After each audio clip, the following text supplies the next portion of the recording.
আসসালামু আলাইকুম গাইস, সবাই ভালো আছেন তো? এই যে আমার মেহেন্দি দিবে লাগছে আমার বাড়ি এলি গাইস, কেমন লাগছে মেহেন্দি গিলে দেখেন তো দেওয়ার ভাঙা লুকতে দেখেন তো মুস্কান ব্যাক সাইডে দেখেন তো কেমন হয়েছে দেখি। কেমন হয়েছে তোমরা সবাই কমেন্টত করবেন তো, আর ভিডিও গেলে সাপোর্ট করবেন। তোমরা যদি সাপোর্ট না করেন তাহলে আমরা ভিডিও কেমন করে বানাবো কোন তো? সাবস্ক্রাইব করবেন চ্যানেলটা, লাইক করবেন, শেয়ার করবেন, যতবার ভিডিওটা শেয়ার করে দেবেন সবাই।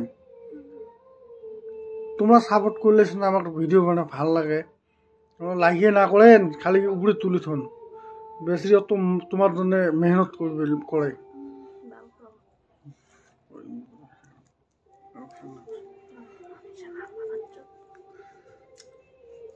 তোমরা যতবার ভিডিওটা শেয়ার করবেন, লাইক করবেন, সাবস্ক্রাইব করবেন চ্যানেলটা।